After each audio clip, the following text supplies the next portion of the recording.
I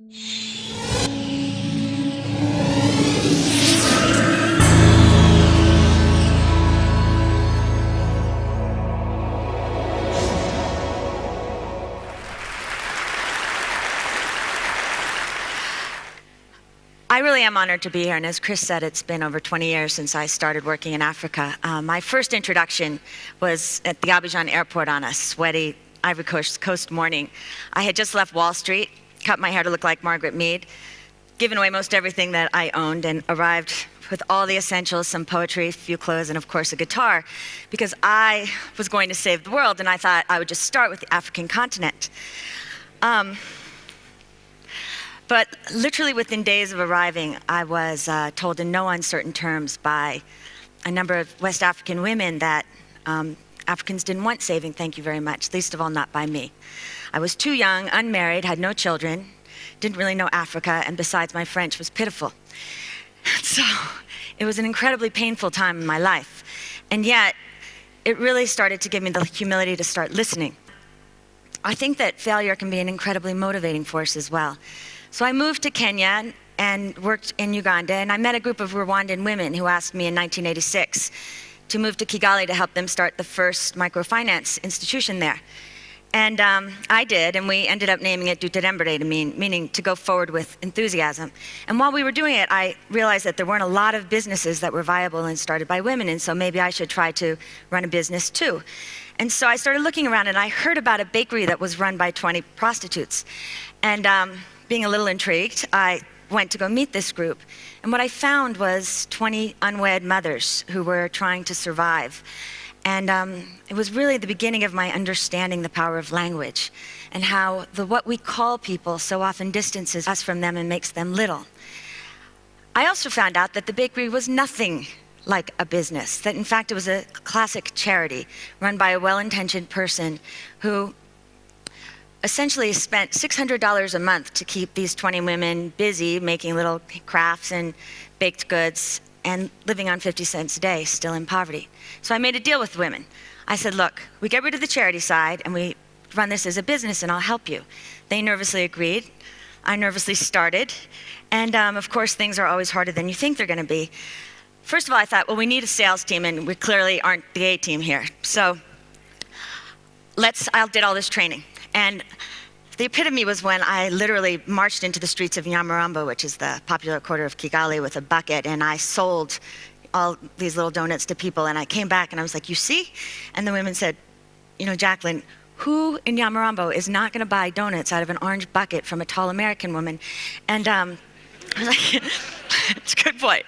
So then I went the whole American way with competitions, team and individual, completely failed. But over time, the women learned to sell on their own way, and they started listening to the marketplace, and they came back with ideas for cassava chips and banana chips and sorghum bread, and before you knew it, we had cornered the Kigali market, and the women were earning 3 to 4 times the national average. And with that confidence surge, I thought, well, it's time to create a real bakery, so let's paint it. The women said, that's a really great idea. And I said, well, what color do you want to paint it? And they said, well, you choose. And I said, no, I'm learning to listen. You choose. It's your bakery, your street, your country, not mine. But they wouldn't give me an answer. So 1 week, 2 weeks, 3 weeks went by, and finally I said, well, how about blue? And they said, blue, we love blue, let's do it blue. So I went to the store, I brought Godance, the recalcitrant one of all, and we bought all this paint and fabric to make curtains. And painting day, we all gathered in Nyamirambo, and the idea was we would paint it white with bluish trim like a little French bakery, but that was clearly not as satisfying as painting a wall of blue like a morning sky. So blue, everything became blue. The walls were blue, the windows were blue, the sidewalk out front was painted blue. And Aretha Franklin was shouting R-E-S-P-E-C-T. The women's hips were swaying, and little kids were trying to grab the paintbrushes, but it was their day. And at the end of it, we stood across the street, and we looked at what we had done, and I said, it is so beautiful. And the women said, it really is. And I said, and I think the color's perfect. And they all nodded their head except for Godance, and I said, what? And she said, nothing, and I said, what? And she said, well, it is pretty, but you know our color, really, it is green. And I learned then that listening isn't just about patience, but that when you've lived on charity and dependent your whole life long, it's really hard to say what you mean. And mostly because people never really ask you, and when they do, you don't really think they want to know the truth. And so that I learned that listening is not only about waiting, but it's also learning how better to ask questions. And so I lived in Kigali for about 2.5 years doing these two things, and it was an extraordinary time in my life, and it taught me 3 lessons that I think are so important for us today, and certainly in the work that I do. The first is that dignity is more important to the human spirit than wealth. As Elena said, when people gain income, they gain choice, and that is fundamental to dignity. But as human beings, we also want to see each other, and we want to be heard by each other, and we should never forget that. The second is that traditional poverty and aid are never going to solve the problems of poverty. I think Andrew pretty well covered that, so I will move to the third point, which is that markets alone also are not going to solve the problems of poverty. Yes, we ran this as a business, but someone needed to pay the philanthropic support that came into the training and the management support, the strategic advice, and maybe most important of all, the access to new contexts, networks, and new markets. And so on a micro level, there's a real role for this combination of investment and philanthropy. And on a macro level, some of the speakers have inferred that even health should be privatized. But having had a father with heart disease and realizing that what our family could afford was not what he should have gotten, and having a good friend step in to help, I really believe that all people deserve access to health and at prices they can afford.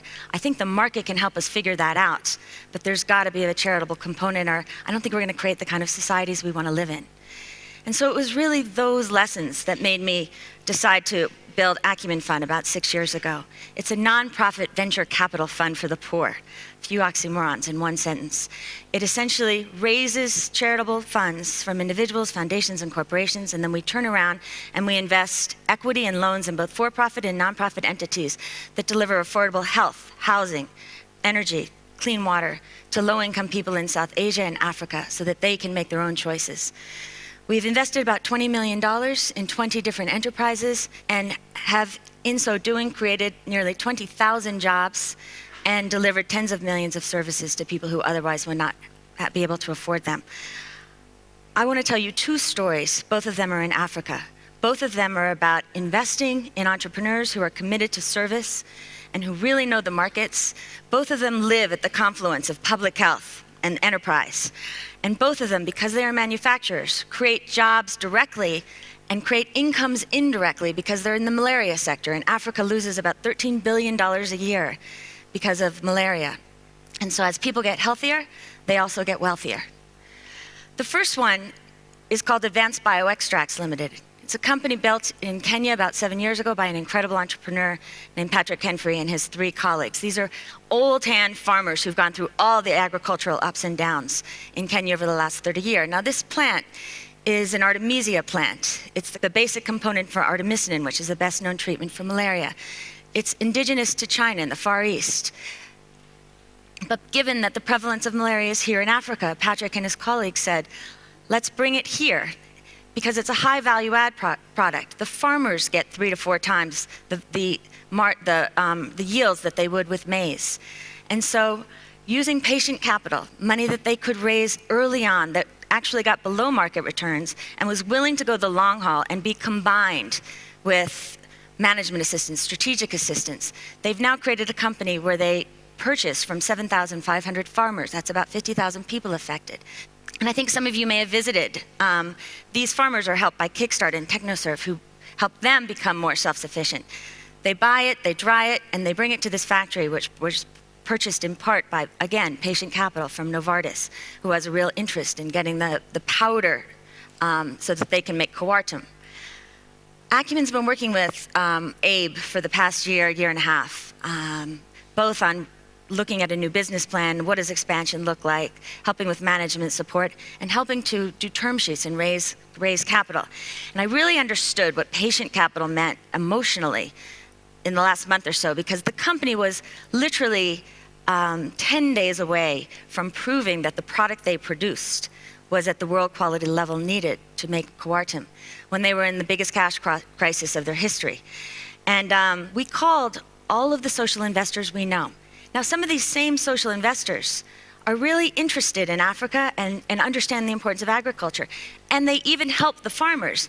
And even when we explain that if Abe goes away, all those 7,500 jobs go away too. We sometimes have this bifurcation between business and the social. And it's really time we start thinking more creatively about how they can be fused. So Acumen made not one, but 2 bridge loans. And the good news is they did indeed meet world quality classification and are now in the final stages of closing a $20 million round to move it to the next level. And I think that this will be one of the more important companies in East Africa. This is Samuel. He's a farmer. He was actually living in the Kibera slums when his father called him and told him about Artemisia and the value add potential. So he moved back to the farm, and long story short, they now have 7 acres under cultivation. Samuel's kids are in private school, and he's starting to help other farmers in the area also go into Artemisia production, dignity being more important than wealth. The next one, many of you know, I talked about it a little at Oxford 2 years ago, and some of you visited A to Z Manufacturing, which is one of the great real companies in East Africa. It's another one that lives at the confluence of health and enterprise. And this is really a story about a public-private solution that has really worked. It started in Japan.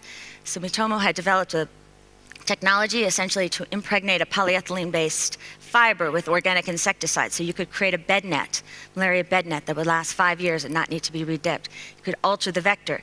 But like Artemisia, it had been produced only in East Asia. And as part of its social responsibility, Sumitomo said, why don't we experiment with whether we can produce it in Africa for Africans? UNICEF came forward and said, we'll buy most of the nets, and then we'll give them away as part of the global funds and the UN's commitment to pregnant women and children for free.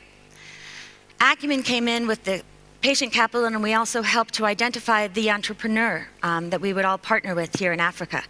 And Exxon provided the initial resin. Well, in looking around for entrepreneurs, there was none better that we could find on earth than Anuj Shah, an A to Z manufacturing company. It's a 40-year-old company. It understands manufacturing. It's gone from socialist Tanzania into capitalist Tanzania and continued to flourish. It had about 1,000 employees when we first found it. And so Anuj took the entrepreneurial risk here in Africa to produce a public good that was purchased by the aid establishment to work with malaria. And long story short, again, they've been so successful. In our first year, the first net went off the line in October of 2003. We thought the hitting it out of the box number was 150,000 nets a year. This year, they are now producing 8 million nets a year, and they employ 5,000 people, 90% of whom are women, mostly unskilled. They're in a joint venture with Sumitomo. And so from an enterprise perspective for Africa, and from a public health perspective, these are real successes. But it's only half the story if we're really looking at solving problems of poverty, because it's not long-term sustainable. It's a company with one big customer. And if avian flu hits, or for any other reason, the world decides that malaria is no longer as much of a priority, everybody loses. And so Anuj and Acumen have been talking about testing the private sector, because the assumption that the aid establishment has made is that, look, in a country like Tanzania, 80% of the population makes less than $2 a day. It costs at manufacturing point $6 to produce these. It costs the establishment another $6 to distribute it. So the market price in a free market would be about $12 per net. Most people can't afford that, so let's give it away free. And we said, well, there's another option. Let's use the market as the best listening device we have, and understand at what price people would pay for this, so they get the dignity of choice. We can start building local distribution, and actually it can cost the public sector much less.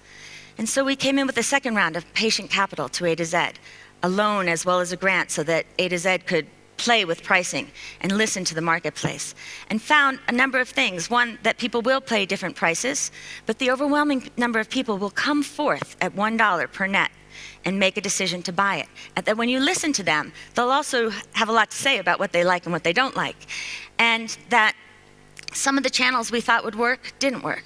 But because of this experimentation and iteration that was allowed because of the patient capital, we've now found that it costs about $1 in the private sector to distribute and $1 to buy the net. So then, from a policy perspective, when you start with the market, we have a choice. We can continue going along at $12 a net, and the customer pays 0, or we could at least experiment with some of it to charge $1 a net, cost the public sector another $6 a net, give the people the dignity of choice, and have a distribution system that might, over time, start sustaining itself. We've got to start having conversations like this, and I don't think there's any better way to start than using the market, but also to bring other people to the table around it. Whenever I go to visit A to Z, I think of my grandmother, Stella. She was very much like those women sitting behind the sewing machines. She grew up on a farm in Austria, very poor, didn't have very much education. She moved to the United States where she met my grandfather, who was a cement hauler. And they had 9 children. 3 of them died as babies. My grandmother had tuberculosis. And she worked in a sewing machine shop making shirts for about 10 cents an hour. She, like so many of the women I see at A to Z, worked hard every day, understood what suffering was, had a deep faith in God, loved her children, and would never have accepted a handout. But because she had the opportunity of the marketplace, and she lived in a society that provided her the safety of having access to affordable health and education, her children and their children were able to live lives of real purpose and follow real dreams. I look around at my siblings and my cousins, and as I said, there are a lot of us, and I see teachers and musicians, hedge fund managers, designers, one sister who makes other people's wishes come true. And my wish, when I see those women, I meet those farmers, and I think about all the people across this continent who are working hard every day, is that they have that sense of opportunity and possibility, and that they also can believe and get access to services so that their children too can live those lives of great purpose. It shouldn't be that difficult. But what it takes is a commitment from all of us to essentially refuse trite assumptions, get out of our ideological boxes. It takes investing in those entrepreneurs that are committed to service as well as to success. It takes opening your arms both wide and expecting very little love in return, but demanding accountability and bringing the accountability to the table as well. And most of all, it requires that all of us have the courage and the patience, whether we are rich or poor, African or non-African, local or diaspora, left or right, to really start listening to each other. Thank you.